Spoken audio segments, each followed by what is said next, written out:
মানুষের মাথায় কয়টা চুল থাকে?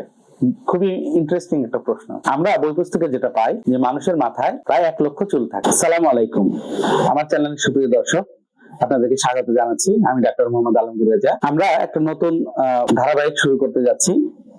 সেটা হচ্ছে, আমাদের এই ধারাবাহিকের নাম হচ্ছে চুল নিয়ে চুলচেরা। আমরা আমাদের নিয়মিত প্র্যাকটিসে দেখছি যে আমাদের অনেক পেশেন্ট এবং বিশেষ করে তরুণ যারা, তাদের মধ্যে চুল নিয়ে খুব সমস্যা। বিশেষ করে 18 বছরের পর থেকে চুল পড়াটা শুরু হচ্ছে এবং তারাই চুল নিয়ে ভুগছে।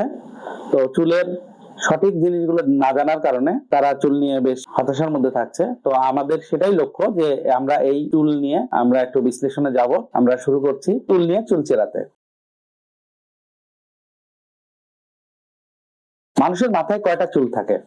খুবই ইন্টারেস্টিং একটা প্রশ্ন। আমরা বই পুস্তকে যেটা পাই যে মানুষের মাথায় প্রায় 1 লক্ষ চুল থাকে। তো এই চুলগুলো কিভাবে থাকে? চুলগুলো মূলত 3টা স্টেজে থাকে। আপনি যদি একটা মানুষের জীবনকে চিন্তা করেন, তাহলে ধরে নেন যে তার জন্ম থেকে শুরু করে 50-60 বছর পর্যন্ত তার গ্রোয়িং ফেজ, তারপর 60 বছর থেকে 70 বছর পর্যন্ত সে একটু রিল্যাক্স করে অবসরে যায়, 70-এর পরে মানুষ মৃত্যুর জন্য অপেক্ষা করে। মোটা দাগে বিষয়টা এরকম। আমাদের চুলেরও কিন্তু এই ধাপগুলো এরকম। প্রথমে যে ধাপটা হয় সেটা হলো অ্যানাজেন ফেজ। অ্যানাজেন ফেজ হলো 3 থেকে 6 বছর। তবে আপনারা একটা জিনিস জেনে রাখেন, সব চুলের সব ফেজ কিন্তু একই সাথে আসে না। তো 3 থেকে 6 বছর পরে তারপরে যে ফেজটা আসে, তার মানে অ্যানাজেন ফেজ যেটা আমরা বলছি, সেটা হচ্ছে যে চুলের গ্রোয়িং ফেজ। আচ্ছা, এরপরে যে ধাপটা আসে সেটা হলো ক্যাটাজেন ফেজ। ক্যাটাজেন ফেজ কতদিন থাকে? 1 থেকে 2 সপ্তাহ। অর্থাৎ আমি যে বললাম 60 থেকে 70 বছর, যে সময়টা পরবর্তী ফেজের জন্য অপেক্ষা করে। আর এরপরে টেলোজেন ফেজ। টেলোজেন ফেজ যেটা, সেটাতে হচ্ছে চুলটা পড়ে যায়, সেখান থেকে নতুন চুল গজায়। তাহলে আমরা 3টা ফেজ কথা জানলাম, অ্যানাজেন, ক্যাটাজেন এবং টেলোজেন। তাহলে আমরা এটা কেন জানবো?